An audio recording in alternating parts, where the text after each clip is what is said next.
On ne peut pas voler ton âme, mais on peut la détourner si tu dors. Et si je te disais qu'on peut vivre toute une vie, sans jamais vivre sa propre lumière? Ta plus grande richesse, ce n'est pas ton argent, c'est ton étoile intérieure. Et crois-moi, certains savent déjà comment l'exploiter. La société ne veut pas que tu brilles, elle veut que tu obéisses. Et si, ce que tu n'utilises pas en toi, servait à nourrir quelqu'un d'autre? Regarde bien. Dans certaines familles, celui qui s'élève, le fait toujours au prix de celui qui s'éteint. Ton feu intérieur, s'il n'est pas protégé, devient le carburant des autres. On n'éteint jamais une flamme consciente. Mais une flamme endormie, on la souffle en un instant. Le plus grand vol ne se fait pas dans les banques.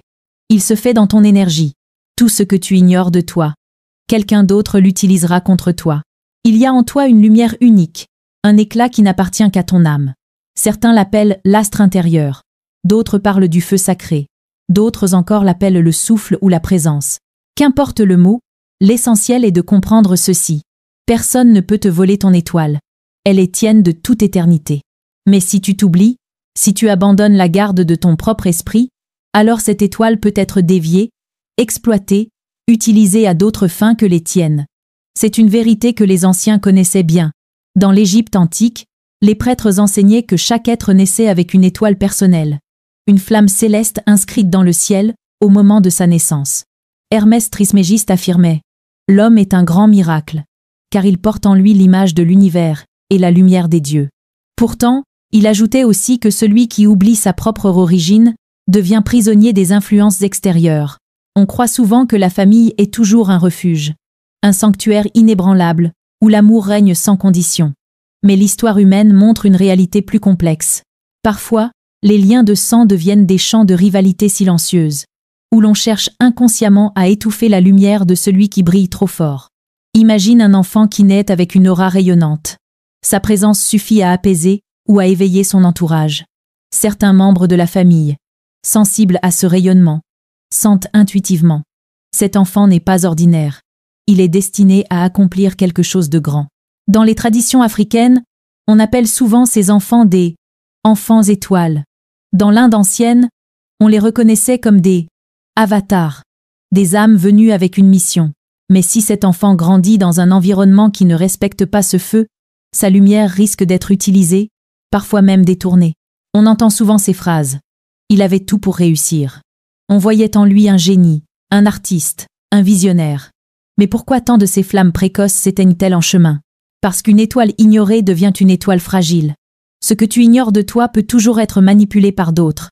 Comme le disait Gurdjieff, si tu dors, d'autres vivront ta vie à ta place. Dans de nombreuses familles, surtout celles qui gravitent autour du pouvoir ou de la richesse, ce mécanisme se répète. Celui qui porte le feu est souvent celui dont l'énergie est vampirisée pour élever un autre. L'histoire est pleine d'exemples. De grands inventeurs dont les idées ont été volées. Des artistes dont le talent a été exploité. Des prophètes réduits au silence par ceux qu'ils dérangeaient. Nikola Tesla, par exemple, portait un feu visionnaire qui dépassait son époque, mais combien de ses intuitions furent enterrées ou récupérées par d'autres? Il existe aussi une forme subtile d'extinction. La moquerie, le doute semé par des proches, l'indifférence. Un enfant qui rayonne peut être brisé simplement par des phrases répétées. Tu rêves trop. Tu n'y arriveras pas. Reste comme les autres. Lao Tse avertissait. Le plus grand obstacle à la lumière n'est pas l'ombre, mais la peur de briller. Ce phénomène dépasse le cadre familial. Les institutions, l'école, parfois même les cercles spirituels, participent à ce processus. Un enfant arrive avec une imagination flamboyante, une créativité infinie. Mais au lieu d'honorer cette singularité, on l'enferme dans des cadres rigides. On lui apprend à se taire, à répéter, à se conformer. Rudolf Steiner le disait avec force. Le plus grand crime de l'éducation est de tuer l'imagination. Ainsi, celui qui aurait pu devenir un poète, un sage ou un inventeur, se transforme en un adulte docile, efficace peut être, mais intérieurement vidé. Sa lumière a été transformée en énergie pour alimenter une machine sociale qui ne s'intéresse pas à son âme, mais à son obéissance. La société ne veut pas ton feu, elle veut ton conformisme. Elle ne veut pas ton étoile, elle veut ton silence. Mais il est essentiel de comprendre ceci. Ce mécanisme n'est possible que si tu es absent de toi-même. Si tu es enraciné dans ton axe, si tu habites pleinement ton esprit, nul ne peut détourner ton étoile. Mais si tu doutes, Si tu ignores ta valeur, alors ton champ intérieur reste ouvert. Et les autres, consciemment ou non, s'y branchent pour alimenter leur propre ascension. Dans la Grèce antique, Socrate répétait inlassablement « Connais-toi toi-même, et tu connaîtras l'univers et les dieux. Tant que tu ignores ta propre nature, tu seras manipulé par des forces extérieures. Mais celui qui se connaît, celui qui garde sa maison intérieure, devient inviolable. » Prenons un exemple historique. Jeanne d'Arc. Simple paysanne, mais portant une flamme intérieure indomptable. Son entourage, ses ennemis, même certains membres de son propre camp, ont tenté de la briser. On l'a accusée, trahie, brûlée. Et pourtant, sa lumière a traversé les siècles, parce qu'elle était totalement enracinée dans sa mission intérieure. Sa flamme était si consciente qu'aucune force n'a pu la détourner. À l'opposé, pense à ces milliers d'âmes talentueuses qui n'ont jamais osé manifester leur étoile. Des musiciens prodigieux qui, par peur ou par manque de confiance, n'ont jamais joué leur composition. Des penseurs lumineux qui ont gardé leurs idées dans le silence, par crainte du jugement. Leur feu a été récupéré par d'autres, ou simplement consumé dans l'ombre de l'oubli. Carl Jung écrivait « Ce que nous ne vivons pas en conscience se manifeste dans notre destin comme une fatalité. » Autrement dit, ce que tu refuses de reconnaître en toi sera utilisé contre toi, ou par quelqu'un d'autre. Alors la question se pose. Habites-tu vraiment ta propre lumière? As-tu repris possession de ton feu intérieur? Ou l'as-tu laissé aux mains des autres? Souviens-toi, on ne peut éteindre que ce qui ne brûle plus consciemment.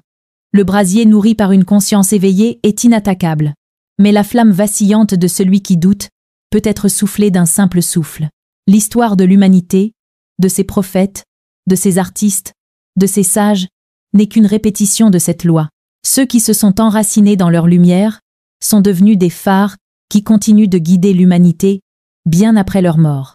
Bouddha, Jésus, Lao Tse, Rumi, tous ont traversé l'épreuve de l'oppression, de la moquerie, de l'incompréhension. Mais leur feu était tellement conscient qu'il n'a pas pu être éteint. Ton étoile, elle aussi, attend que tu en prennes soin. Non pas par orgueil, mais par fidélité à ton essence. Rentre chez toi. Non pas dans ta maison de briques, mais dans ton sanctuaire intérieur. Reviens dans ton esprit, dans ton axe, dans ce feu qui n'a jamais cessé de brûler. Comme le disait Ramana Maharshi, le soi est toujours présent. Ce n'est pas lui qui s'éloigne, c'est toi qui t'en détournes.